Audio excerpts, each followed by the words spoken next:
இந்த விவரங்களை கோர்ட்டில் இருந்து நமக்கு செய்திகளாக வழங்கி கொண்டிருந்த செய்தியாளர் சுரேஷ் இணைந்திருக்கிறார். இந்த தீர்ப்புடைய விவரங்கள், இதனது இமீடியட் இம்ப்ளிகேஷன்ஸ் என்ன சுரேஷ்?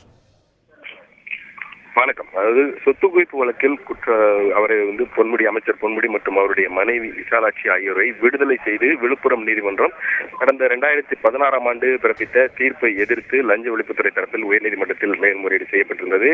இந்த வழக்கு நீதிபதி ஜெயச்சந்திரன் விசாரித்து 2 நாட்களுக்கு முன்பு இந்த வழக்கில் தீர்ப்பை அளித்தார். தீர்ப்பில் இவர்களுக்கு எதிரான குற்றச்சாட்டுகள் நிரூபணமாயிருக்கிறது. அப்படி இருக்கும் பட்சத்தில் அவரை விடுதலை செய்து கீழமை நீதிமன்றம் பிறப்பித்த உத்தரவு ரத்து செய்யப்படுகிறது என்று தீர்ப்பளித்தார்.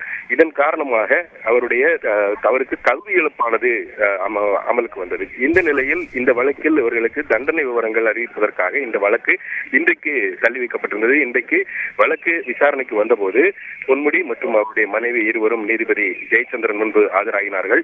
இருவரும் கைகூப்பிய நிலையில் ஆஜராகிய நிலையில் அவருடைய தரப்பு வழக்கறிஞர் குறைந்தபட்ச தண்டனை வழங்க வேண்டும் என்றும், அவர்களுக்கு பொன்முடிக்கு 73 வயதும் அவருடைய மனைவி விசாலாட்சிக்கு 65 வயதுக்கும் ஆகிறது, அவர்களுடைய மருத்துவ காரணங்களையும் கருத்தில் கொள்ள வேண்டும் என்று சொல்லி அவர்களுக்கு குறைந்தபட்ச தண்டனை வழங்க வேண்டும் என்ற கோரிக்கையுடன் அந்த மருத்துவ அறிக்கைகளும் நீதிமன்றத்தில் தாக்கல் செய்யப்பட்டன.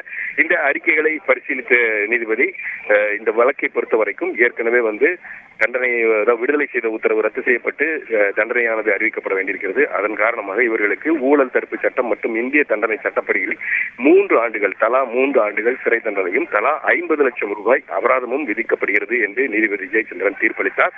தொடர்ந்து இந்த தண்டனையை எதிர்த்து உச்சநீதிமன்றத்தில் மேல்முறையீடு செய்ய ஏதுவாக இந்த தண்டனையை 30 நாட்களுக்கு நிறுத்தி வைக்க நீதிபதி உத்தரவிட்டிருக்கிறார். இதற்கிடையில் அவர்கள் உச்சநீதிமன்றம் சென்று இந்த தண்டனைக்கு தடை பெற்றால் அவர்கள் சிறை செல்ல வேண்டிய அவசியம் இல்லை. ஆனால் அதற்கு அந்த 30 நாள் அவகாசத்துக்குள் அந்த எந்த ஒரு உத்தரவையும் உச்சநீதிமன்றத்தில் பெற முடியவில்லை என்றால் அவர்கள் இந்த 30 நாட்களுக்கு பிறகு கீழமை நீதிமன்றம், அதாவது விழுப்புரம் சிறப்பு நீதிமன்றத்தில் சரணடைய வேண்டும் என்றும் நீதிபதி தன்னுடைய உத்தரவில் குறிப்பிட்டிருக்கிறார். உத்தரவு வாசித்த பிறகு பொன்முடியினுடைய மனைவி விசாலாட்சி நீதிபதியிடம் தங்களுடைய வயது மற்றும் மருத்துவ கணங்களை கருத்தில் காட்டி குறைந்த தண்டனை வழங்க வேண்டும் என்று கேட்டுக்கொண்டார். அதற்கு நீதிபதி தங்களை விட உச்ச நீதிமன்றம் இருக்கிறது, நீங்கள் அங்கு சென்று முறையிடுங்கள் என்று நீதிபதி பதிலளித்தார். செய்திகளை உடனுக்குடன் தெரிந்து கொள்ள உடனே சப்ஸ்கிரைப் பண்ணுங்க.